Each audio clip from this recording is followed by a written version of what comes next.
Pour commencer, est-ce que vous pouvez me raconter ce que vous avez fait avec Redley Express aujourd'hui? Nous avons attendu quelques heures pour avoir une bonne piste pour sortir. Le soleil a fait le travail, la piste était parfaite. Quel genre de travail a fait le cheval? Nous avons fait un échauffement normal, comme nous le faisons d'habitude, avant de faire quelques intervalles en montant. Et comment était-il?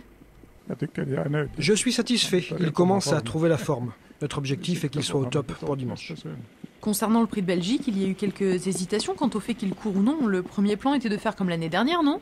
On a hésité, mais on a décidé de courir en faisant une course sage et avec les fers. Il a repris un départ volté et a eu une course gentille. Vous avez discuté de ce que vous ferez tactiquement un instant avec Björn, non? Pour moi, l'important était qu'il ne soit pas dur avec le cheval, comme c'était le cas l'an dernier. On avait aussi en tête le départ volté. Il n'en avait pas pris depuis le dernier prix d'Amérique. Si la course d'avant était plus longue et avec le départ volté, on n'aurait certainement pas couru le Belgique. Mais on a voulu faire comme l'an dernier. Ça s'était tellement bien passé.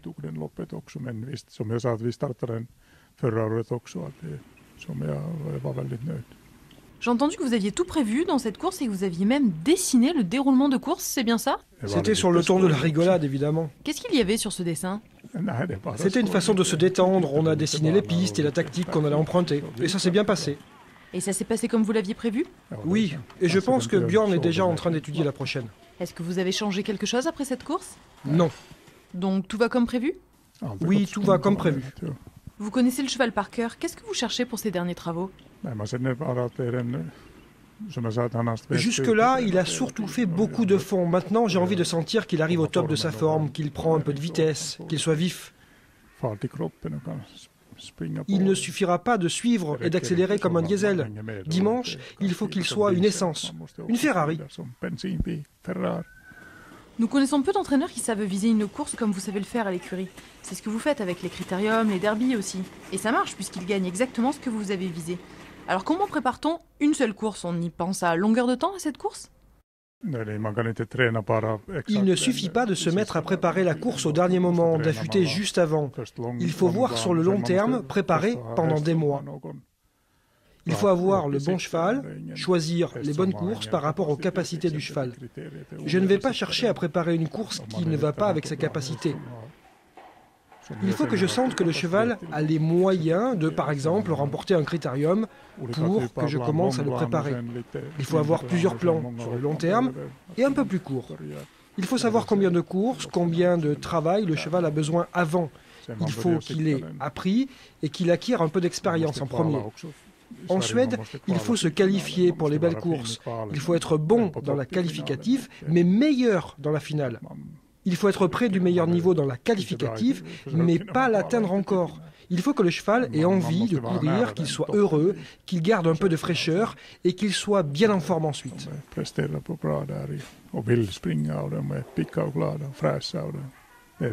Pour ça, les derniers travaux sont toujours très importants. J'y vais toujours un peu au feeling selon ce que me montre le cheval. Après, je peux m'adapter dans l'entraînement et dans tout ce qui va autour. Il faut connaître et lire le cheval.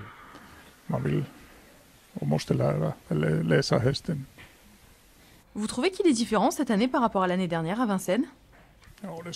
C'est difficile à dire. Il est le même que ce soit à Vincennes ou à Solvalla. Il n'y a pas une grande différence, mais le cheval sait ce qu'il a à faire. Il sait même la différence entre les grands jours et le quotidien. Cette année, vous avez couru autant que vous l'aviez prévu? En 2018, c'était d'abord prévu qu'il ne fasse pas la monte, qu'on dispute l'Elite Lopette et d'autres belles courses chez nous. Finalement, le propriétaire a voulu qu'il fasse la monte. Je me suis adapté, j'ai refait son programme de course, vu qu'il n'a pas travaillé pendant qu'il a fait la monte, et après, il a mis un peu de temps avant de retrouver la forme.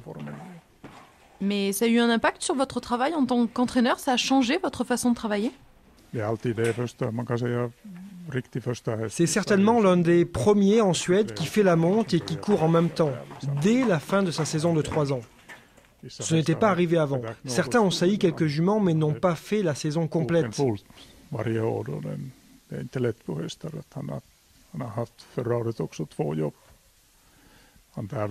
Ce n'est pas facile pour les chevaux de faire les deux.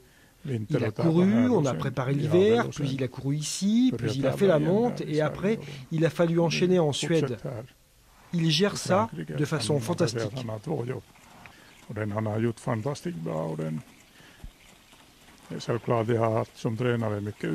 C'est un sacré challenge de l'avoir au top à chaque fois. Il faut trouver un bon équilibre.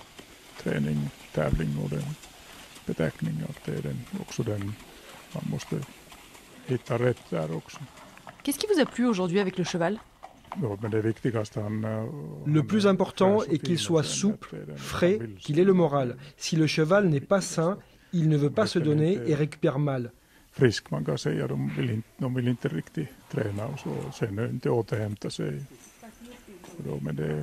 Ce n'est pas le cas, alors nous pouvons travailler correctement. Donc tout va bien? Jusque-là, tout va bien, mais il reste encore plusieurs jours. C'est excitant. C'est une semaine passionnante.